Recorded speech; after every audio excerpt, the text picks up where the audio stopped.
Si alguien lee la segunda carta a los Corintios sin el contexto histórico mínimo, pronto tendrá la impresión de dos cosas.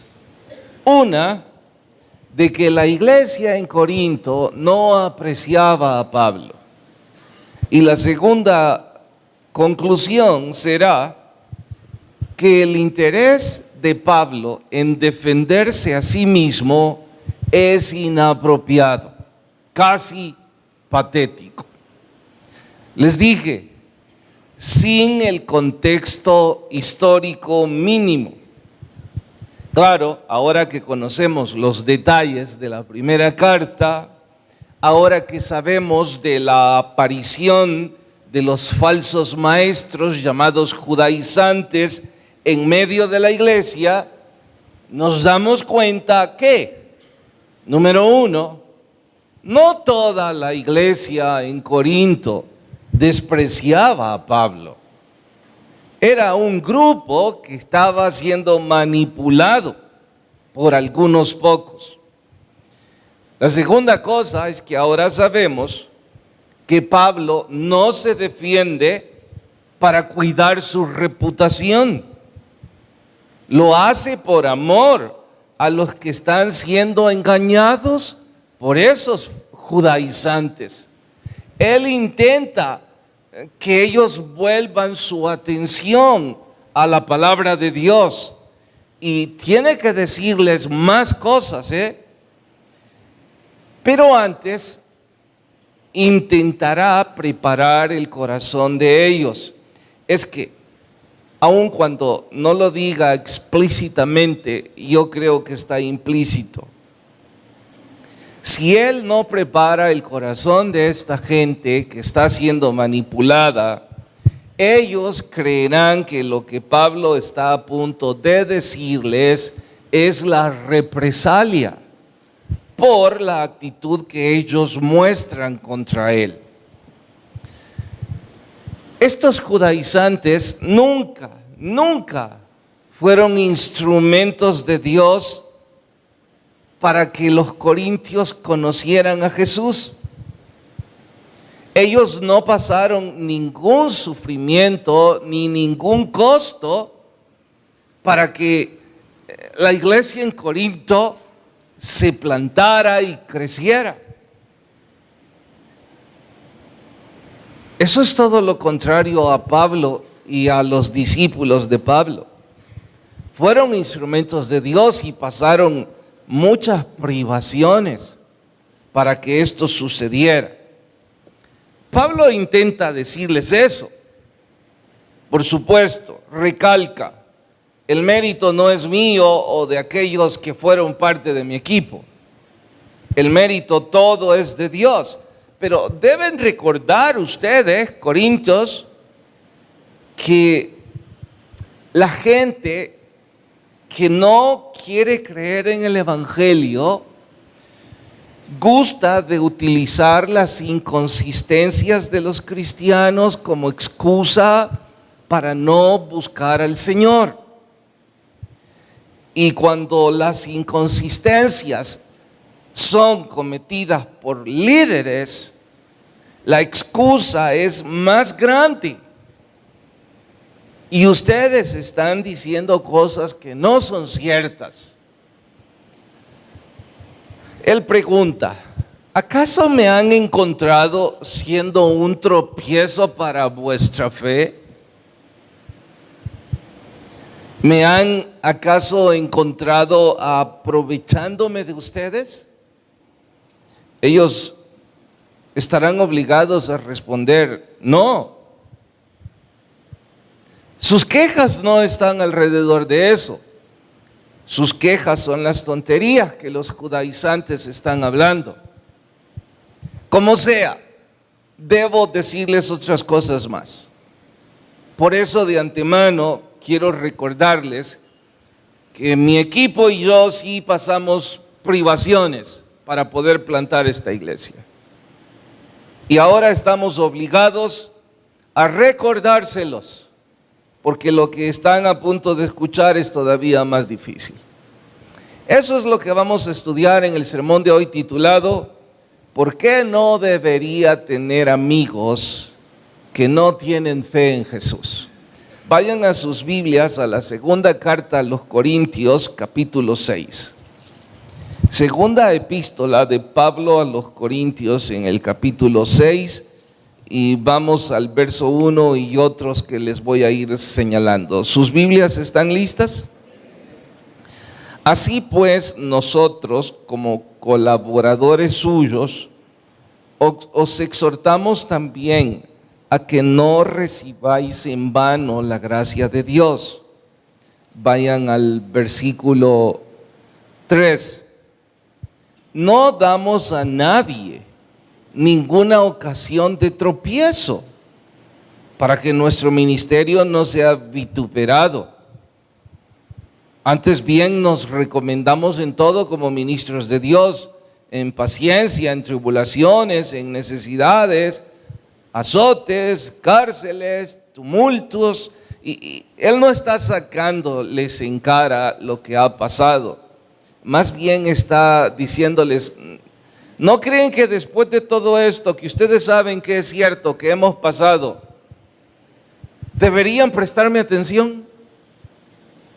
Porque los judaizantes no han pasado nada de esto para haber plantado esta obra y verla crecer.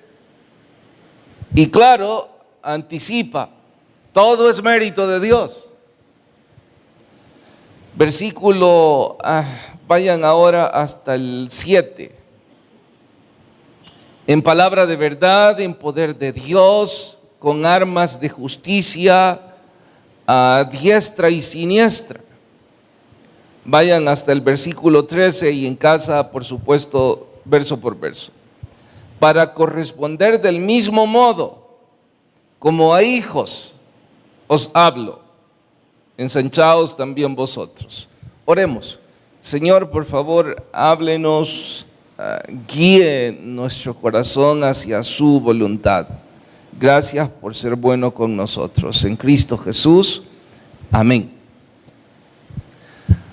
Aun cuando en un pasaje paralelo la Escritura nos manda, nos ordena a tener aprecio por aquellos a quienes Dios usó o sigue usando como instrumentos para nuestra edificación, debemos entender, Pablo no persigue que le muestren cariño.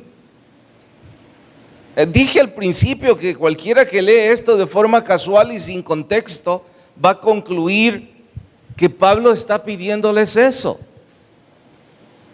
Eso sería patético de parte de cualquier predicador. Y no es que los predicadores no necesiten muestras de amistad, sí las necesitan, especialmente los del equipo de El Apóstol, que han sufrido todo lo que ustedes ya leyeron. Él solo quiere que recuerden que fueron instrumentos de Dios. Creo que en mi español sería, bueno, no es del todo mi español, es más bien de Pablo, porque en la carta a Filemón le dice, si este te debe algo, ponlo en mi cuenta, porque vos me debes más. Entonces creo que lo que Pablo está diciéndole a esta gente es, me lo deben. ¿De qué hablo? Deben escucharme, préstenme atención. Eso es una deuda que tienen conmigo. Claro que si después de escucharme concluyen lo contrario, es vuestro asunto. Pero por ahora deberían atenderme con lo que falta por decirles. Bueno, antes de ir en materia a los otros puntos que él va a mencionar, debo hacer un pequeño paréntesis y aplicarlo a la historia de nuestra iglesia. No quiero parecer en ningún momento altivo diciéndoles que como predicador yo no estoy hablando por mí y que no necesito muestras de cariño como predicador desde este púlpito. No quiero parecer altivo diciendo eso. Y tampoco quiero parecer patético diciéndoles que estoy urgido de gratitud y de muestras de cariño. Ambas cosas, y lo digo desde el púlpito, serían falsas. Ni una ni otra sucede en esta vez. De hecho, más de alguna vez mi mamá me ha exhortado diciéndome: en tu afán de mantener una conciencia limpia, quienes no te conocen pensarían que estás siendo frívolo e indiferente cuando alguien quiere mostrarte su cariño. Ella sabe, y delante de Dios puedo decirle que jamás fue mi intención parecer frívolo. De hecho, si lo parecí, perdónenme. Mi única intención fue, y creo sigue siendo, que en ningún momento mi posición de predicador de una iglesia como esta sirva para aprovecharme de esa posición. Ahora tengo la obligación de recalcar y decir esto, no por este predicador, sino más bien por los 17 pastores, sumando las filiales y las misiones. A esto agrego que creo que debo decirlo por otra cantidad de siervos que voy a mencionar. La iglesia debería mostrar cariño por aquellos, la Biblia lo dice, que son instrumentos de Dios para nuestra edificación. Y si yo, en afán de mostrar conciencia limpia, no muestro eso, estaré provocando frialdad de parte de la iglesia hacia esos misioneros e indiferencia de nuestra parte hacia los que nos sirven con amor. No es bueno que ustedes como papás no muestren cariño a los maestros de capilla infantil. Ellos estudian y se preparan para enseñar la Biblia a nuestros hijos. Y si no todos, creo que muchos lo hacen con amor. No son nuestros empleados, ni uno de ellos. Son voluntarios.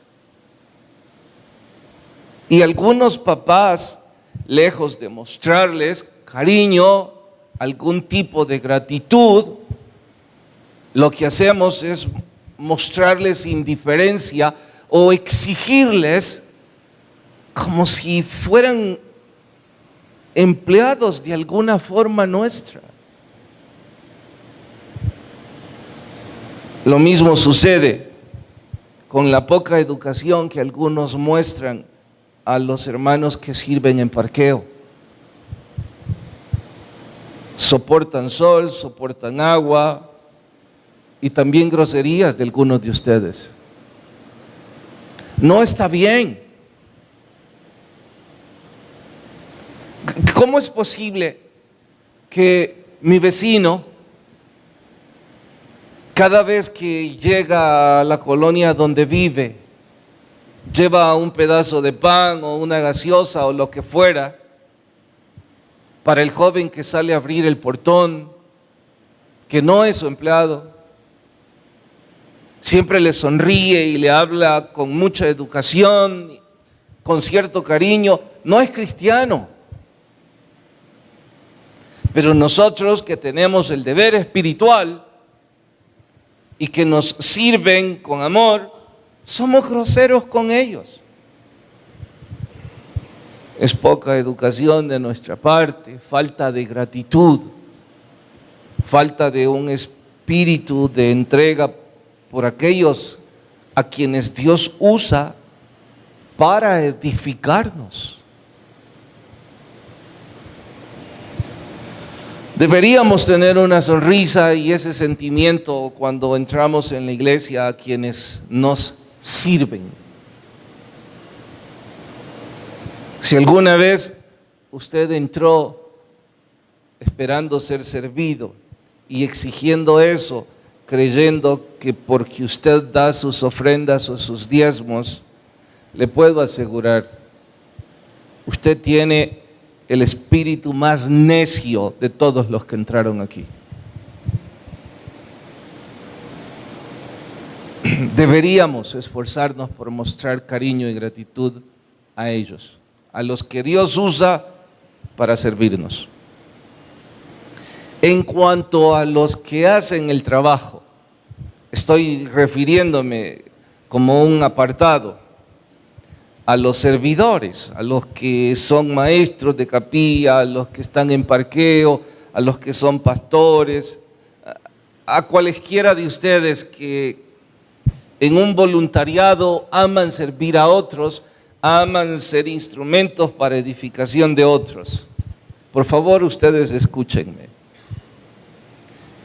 Les diré lo que Wiersbe, uno de mis más grandes referentes, un maestro, y leo mucho sobre él, sobre sus comentarios bíblicos.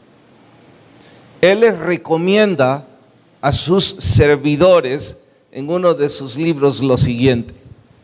Él les dice: si ustedes quieren encontrar gratitud en la iglesia por lo que ustedes están haciendo, no termino la frase, la dejo a mitad, porque quiero retomar el por qué voy a decirla.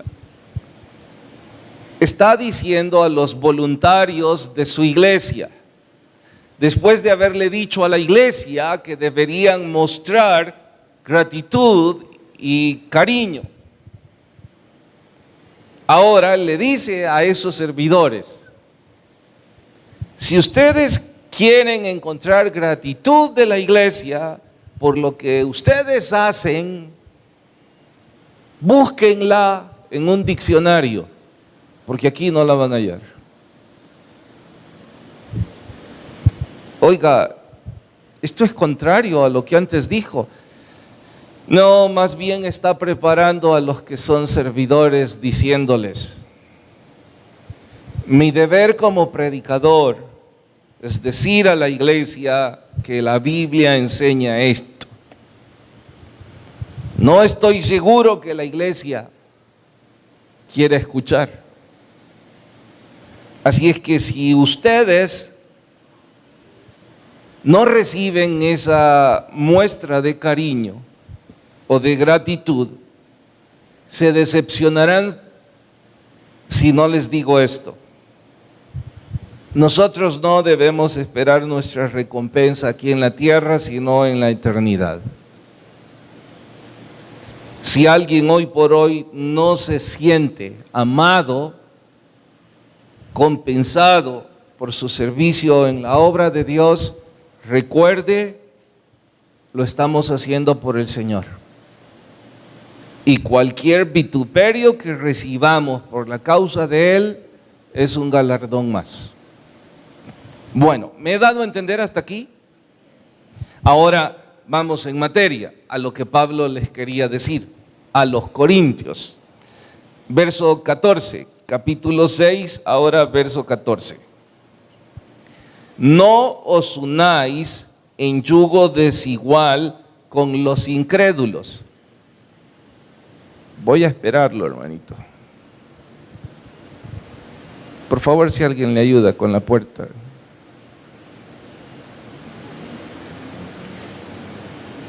Es al otro lado.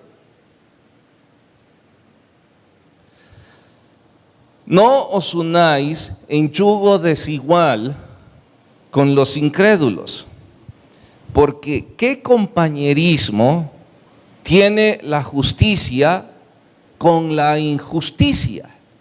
¿Y qué comunión la luz con las tinieblas? De hecho, este es el que vamos a memorizar esta semana. Para entenderlo mejor he de preguntar, ¿alguna vez han visto a un buey trabajando con un asno? Sí saben lo que es una yunta de bueyes, ¿cierto? Es una herramienta de agricultura en donde se pone sobre la columna de esos animales de carga para que la fuerza de ambos, de dos animales, sea trasladada a ese instrumento y luego corte la tierra con mayor fuerza y velocidad. Suma la fuerza de los dos animales y la traslada para un solo instrumento. Bueno, a eso se le llama yunta. ¿Han visto a un buey trabajando con un asno? Les pregunto, ¿acaso el asno no es un animal de carga? Sí lo es. El buey también lo es, ¿cierto? El caballo también lo es. ¿Y por qué no los ponen a trabajar juntos? ¿No es igual? ¿Por qué no es igual? A ver, hermano Vicente, ¿por qué no es igual? La altura es distinta, la actitud es distinta. ¿La qué? La fuerza también es diferente. Bueno, entonces lo único que tienen en común es que son animales de carga. Y todo lo demás que es propio de su naturaleza imposibilita que trabajen juntos. ¿Están todos entendidos y de acuerdo con esto? Aunque no lo estén, ningún agricultor lo haría. Y ellos saben más que todos ustedes y yo juntos. Ellos ponen animales que son de la misma especie. En eso estaba pensando el apóstol cuando escribió esto. Él estaba diciendo que la altura de un asno es más baja que el de un buey. Entonces, esa herramienta no va a trabajar de forma equidistante. Estaba diciendo que la naturaleza, el carácter de un animal es distinto al otro. Esto no opera bien, aunque sean ambos animales de carga, aunque hayan nacido juntos y se quieran como hermanos. Uno sigue siendo buey y el otro sigue siendo asno. Bueno, la misma ley se aplica a nuestras amistades, a los negocios y al compañerismo religioso. Por esa razón, Pablo los preparó. Pablo les dijo, me deben su cariño en cuanto al menos escucharme, si quieren por última vez. Porque lo que voy a decirles no les va a gustar. Y si no preparo vuestro corazón, van a cerrar vuestros oídos antes de escuchar. De hecho, ese es el caso de algunos de ustedes. Ya están cerrando vuestros corazones en seguir escuchando esto, porque no les gusta. No les gusta porque alguno está de novia o de novio de un joven o una persona que no tiene su fe. Alguien está haciendo negocios con personas que no tienen su fe. Y otros, sus amistades, en cuanto a tiempo elegible me refiero, son personas que no tienen su fe. Así es que no quieren escuchar lo que estoy diciendo. Antes de seguir, hay algo importante que estuve pensando hace un rato, esta mañana. Independientemente de lo que el agricultor quiera hacer, ¿por qué razón el buey no quiere juntarse a un asno? Porque yo nunca he sabido que el buey está de amigo de un asno, ni viceversa. Nunca escuché que un caballo ha decidido hacer al buey un gran amigo? Sé que van a responder lo mismo. Bueno, porque tienen distinta naturaleza. Entonces, una vez más, Pablo nos pregunta a nosotros, ¿por qué razón ustedes creen que pueden unirse con personas que no tienen vuestra fe? ¿Cómo creen que la vida les va a tratar bien? ¿En qué mente ilusa cabe la posibilidad de que una relación entre dos o más personas que no tienen la misma fe en Jesús rendirá algún buen resultado? Y yo no estoy juzgando a los que no tienen nuestra fe. Ellos merecen nuestro tiempo, nuestro cariño y nuestro deseo de que ellos conozcan de Jesús. Lo que Pablo está juzgando de nosotros es que nosotros nos enredamos con ellos y con sus prácticas. No es que ellos se enredan en las nuestras. De hecho, aquellos de ustedes que tienen un romance, una amistad, amigos de fiesta, de deporte o lo que sea, que no aman a Jesús, cuéntenme, ¿cuándo ellos vinieron a la iglesia con usted? ¿Cuándo ellos le han preguntado con ansias de querer ser parte respecto a vuestros principios? Por favor, sea honesto u honesta. Ellos se burlan, no los juzgo, no conocen del Señor, razón tendrán quizá. Pero mire el contraste, usted sí va a sus reuniones, usted sí come ansias por estar en sus fiestas, usted sí quiere ser invitado por ellos. Usted se siente honrado de que lo consideren parte de ese grupo. Bueno, ese es el problema, dice el apóstol.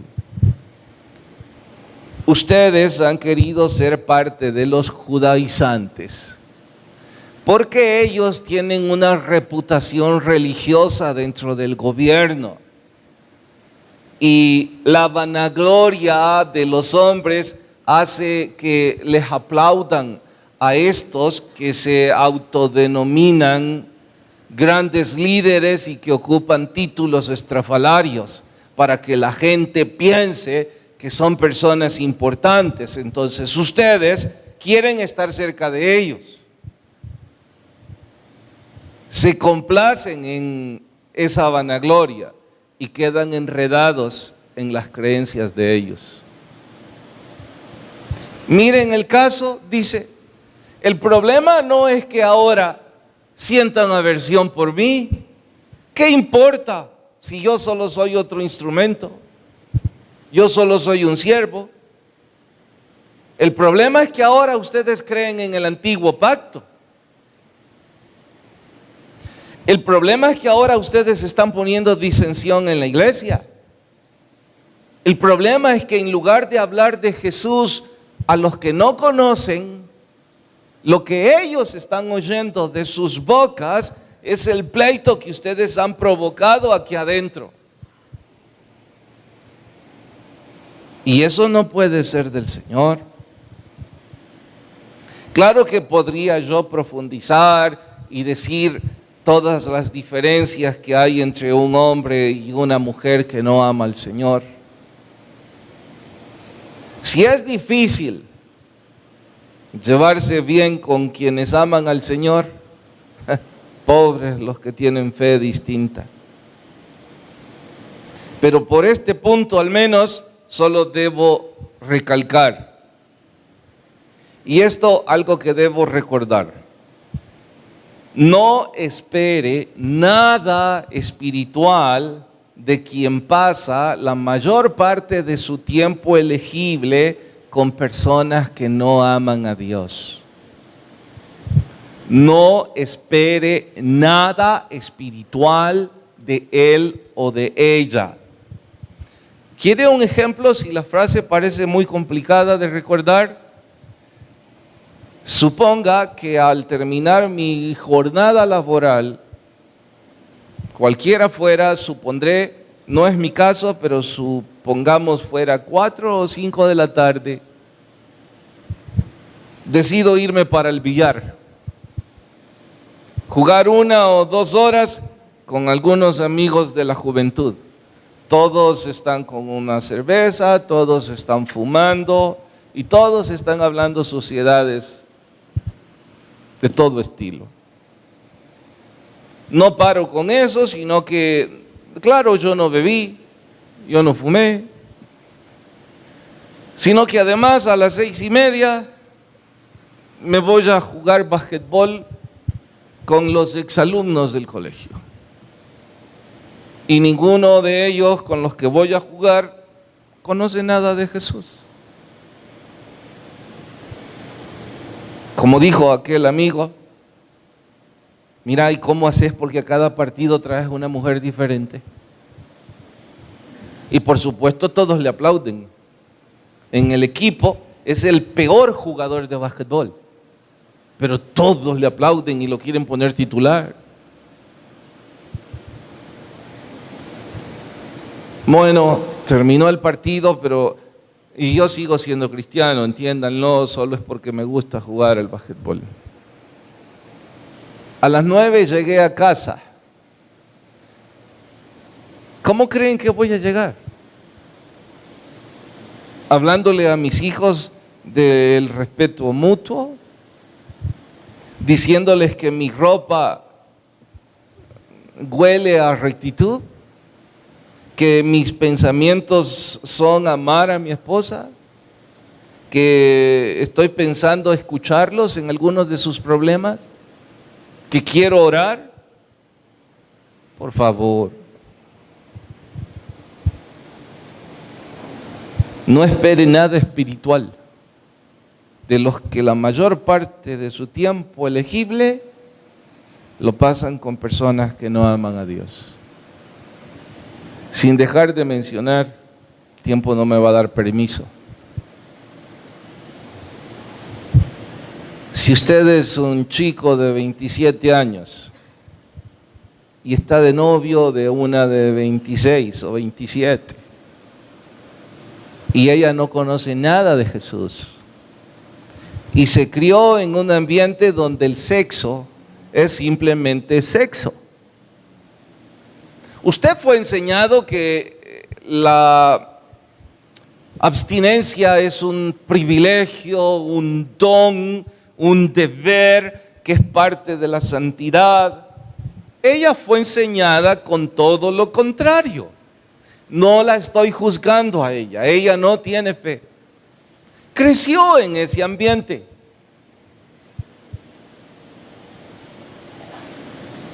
Algo sucedió entre ambos, supongo que se gustaron por su atracción física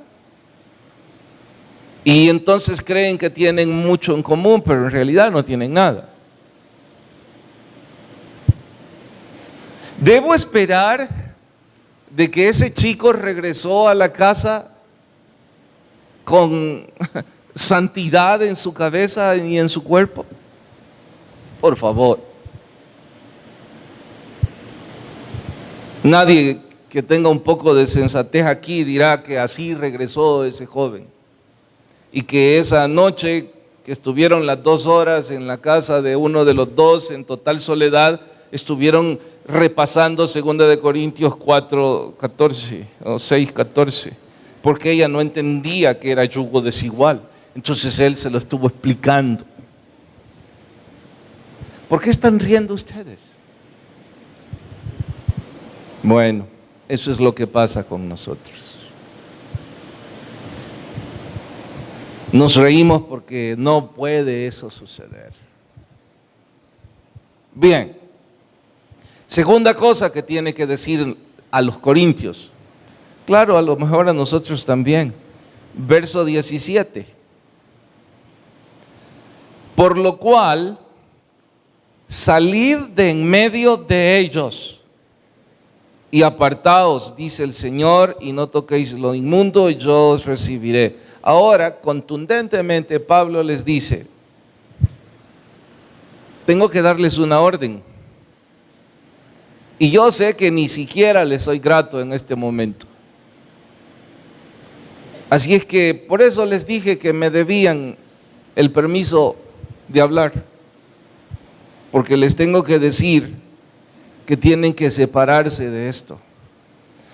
No está mal que conozcan y tengan personas que no tienen su fe, pensando en presentarles a Jesús. Eso en buena hora. Está mal que ustedes aprendan de ellos. Y como en eso están, entonces voy a repetirles Isaías capítulo 52. No lo lean. El párrafo completo de 6:17 está en Isaías 52. Y el Señor, Isaías lo dijo inspirado por el Espíritu a los que habían salido de la cautividad babilónica. Rápido les explico. Babilonia había esclavizado durante mucho tiempo a los judíos. Ya había sido decretada la libertad de los judíos y podían regresar a su tierra natal. El problema es que muchos no querían volver. Ellos se habían enamorado del paganismo de Babilonia. Y dice el profeta, ustedes están enamorados de ser esclavos, del sexo, de la vanidad, de hacer dinero, de creer que van a encontrar felicidad en todo eso. Por eso dice, salid de ellos. No van a poder con la influencia que ellos ejercen. Bueno, ahora le está diciendo a usted y a mí que usted y yo debemos separarnos de todas aquellas personas que están en nuestro tiempo elegible y que no aman al Señor. Ya les he dicho antes, tiempo elegible es todo aquello que es mi decisión. Tener de compañero de trabajo 10 horas a quién sé yo quién, eso no es mi elección. O tener de vecino a quién sé yo quién, o tener incluso de hermano a qué sé yo a quién, eso no es mi elección. Pero con quienes como, con quienes voy al cine, con quienes me divierto, con quienes juego al fútbol, eso sí es mi elección. Y me dice que debo separarme de ellos. No olviden qué significa santidad. Santidad significa, acuérdenme, apartado para Dios, separado para Dios. Ahora Pablo les recuerda, ustedes son un pueblo santo, ¿verdad? Un pueblo que se separa de las costumbres de otros. Bueno, separarse de ellos es una forma de mostrarle gratitud a Dios y respeto a Dios. Usted y yo tenemos una seria responsabilidad. Y creo que algunos deben estar pensando en esos nombres y diciendo, wow, sería difícil. Sí, sería difícil porque estamos bien enredados con sus costumbres, con sus fiestas, con sus placeres, sus comentarios, sus deportes. El tiempo no me da permiso, pero habla sobre compañerismo, comunión y concordia. Más adelante lo leen. Solo voy a referirme a la concordia porque no es una palabra, creo, de nuestra usanza. Concordia es sinónimo de armonía. sinfonía. Así es que para entenderlo mejor, yo sé poco o nada de música, pero de vez en cuando vengo a los ensayos a dar alguna idea de lo que deberían o no hacer. Y he escuchado cuando ellos están practicando por sí solos antes de que el que los dirige una todos los instrumentos en una sola armonía. Bueno, cuando está cada quien por su lado, esto es un desastre terrible. No es música a los oídos, es horror al alma.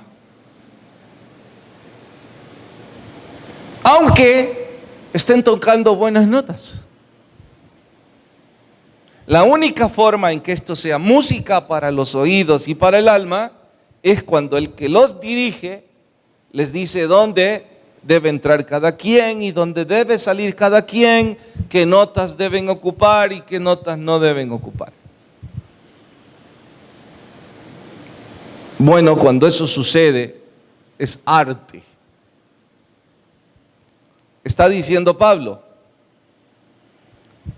hablan otro idioma, tienen otros principios,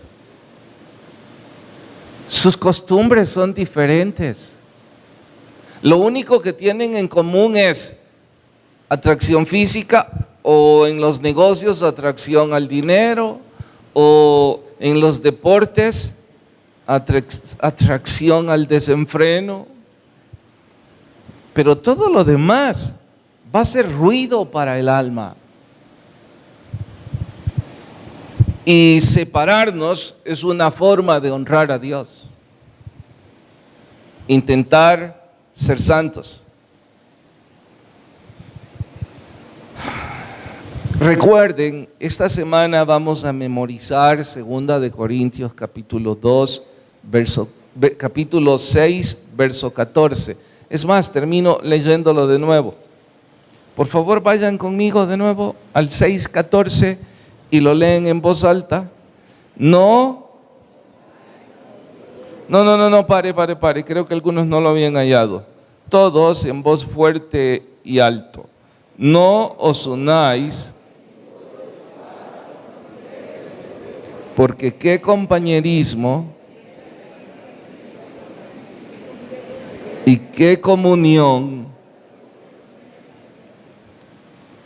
qué concordia, esto no lo aprendan, porque ya es muy largo, no porque no sea importante, qué concordia Cristo con Belial, o qué parte el creyente con el que no cree, qué acuerdo entre el templo de Dios y los ídolos. Bueno, esta semana cuando vuestro tiempo elegible lo pasen con personas que no aman a Dios, recuerden el versículo. Vamos a orar. Padre, gracias por exhortarme. Te pido perdón por mis errores y oro por aquellos